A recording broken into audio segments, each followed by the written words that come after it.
عملوں میں سے کون سا عمل بڑا افضل ہے؟ فقال اما تقرأ القرآن، فرمایا تو نے قرآن نہیں پڑھا؟ قرآن مجید میں کہا وَلَذِكْرُ اللَّهِ اکبر، اور اللہ کا ذکر سب سے بڑا عمل ہے۔ اس لیے حدیث پاک میں آتا ہے مثل الذی یذکر ربہ والذی لا یذکر ربہ کمثل الحی والمیت، مثال اس شخص کی جو ذکر کرتا ہے اور جو نہیں کرتا زندہ اور مردہ کسی ہے۔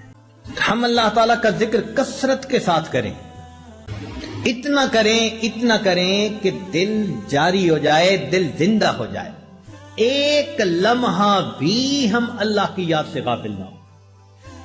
گمے رہا رہینے ستم ہائے روزگار، لیکن تیرے خیال سے غافل نہیں رہا۔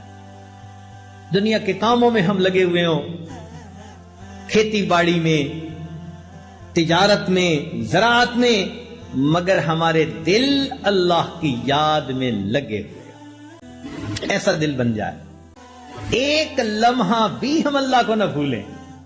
یہی تو ہمارے بزرگوں نے فرمایا کہ جو دم غافل سو دم کافر، جو سانس اللہ رب العزت سے غفلت میں گزر گیا یوں سمجھ لو کہ وہ سانس کفر کی حالت میں گزر گیا، ایک لمحہ بھی اللہ سے غافل۔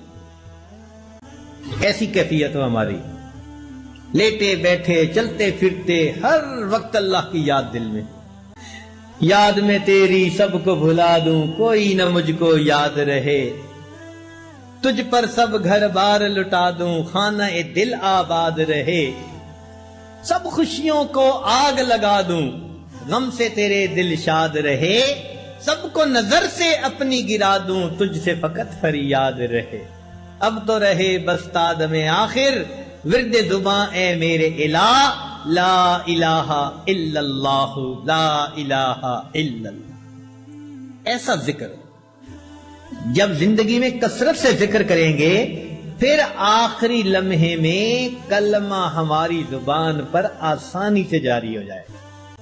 تو ذکر کی کثرت یہ دل کی سختی کا علاج ہے۔ دل کی موت اگر ہو چکی تو اس کے لیے یہ حیات کی مانند ہے۔ اس لیے قرآن مجید میں ذکر کثیر کا حکم، یا ایھا الذین آمنوا اذکروا اللہ ذکرا کثیرا والذاکرین اللہ کثیرا والذاکرات۔ تو دیکھو ہر جگہ ذکر کثیر کا حکم ہے، کثرت سے ذکر کریں، کثرت سے ذکر کریں۔ تو کثرت سے ذکر کرنے پر انسان کا دل زندہ ہو جاتا ہے، انسان کے دل میں نور آ جاتا، دل منور ہو جاتا ہے۔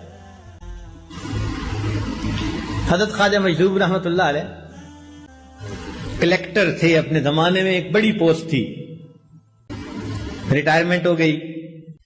ایک صاحب ملے، اس نے کہا کہ حضرت کیا حال ہے؟ چونکہ شاعر تھے تو شعراء حضرات بسا اوقات شعر میں جواب دے دیتے ہیں، آمد ہو جاتی ہے۔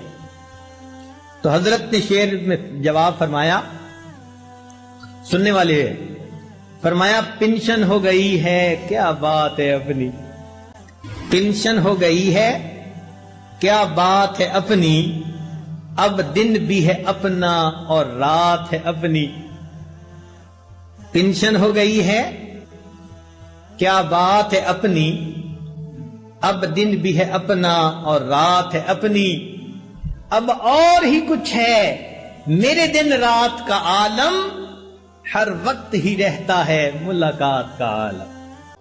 یہ کیفیت بندے کی ہو، اب اور ہی کچھ ہے میرے دن رات کا عالم، ہر وقت ہی رہتا ہے ملاقات کا عالم۔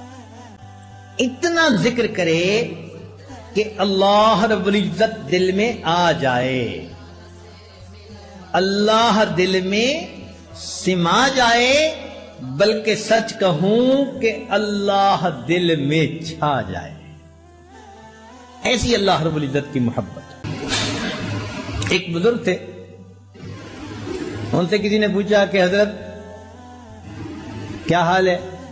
انہوں نے آگے سے شعر پڑھا، فرماتے ہیں میری زیست کا حال کیا پوچھتے ہو، میری زیست کا حال کیا پوچھتے ہو، بڑھاپا نہ بچپن نہ میری جوانی، جو چند ساعتیں یاد دل بر میں گزری، وہی ساعتیں ہیں میری زندگانی۔ جو چند لمحے اللہ کی یاد میں گزر گئے وہ میری زندگی ہے، اور باقی سارا کچھ شرمندگی ہے۔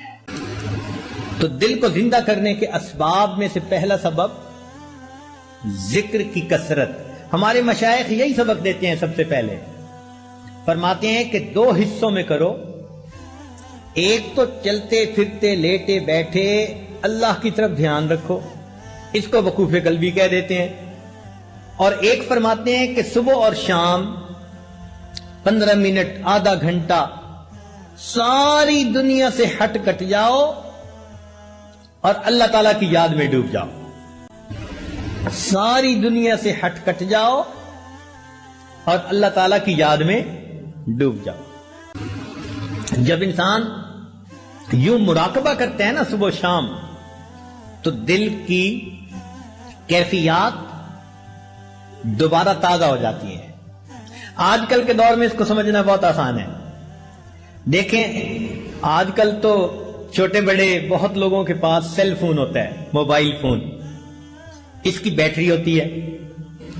اب اگر سارا دن اس پر باتیں کرتے رہیں تو اس کی بیٹری ڈسچارج ہو جاتی ہے، اس کو پھر چارجر سے لگانا ضروری ہوتا ہے۔ اگر آپ چارجر سے نہیں لگائیں گے تو بیٹری اتنی فلیٹ ہو جائے گی کہ بات ڈسکنیکٹ ہو جائے گی، پھر آن ہی نہیں ہوگا۔ بالکل اسی طرح ہم سارا دن لوگوں کے ساتھ انٹریکٹ کرتے رہتے ہیں، کام کاروبار، بیوی بچے دوست احباب، ہمارے دل کی کیفیات کی بیٹری ڈاؤن ہوتی رہتی ہے۔ ہمیں چاہیے صبح شام اس کو چارجر کے ساتھ لگائیں۔ یہ جو مراقبہ ہے نا کہ اللہ سے لو لگا کے بیٹھے، حقیقت میں اللہ کی رحمت کے ساتھ ہم دل کو کنیکٹ کر دیتے ہیں، ادھر سے برکت آتی ہے، رحمت آتی ہے۔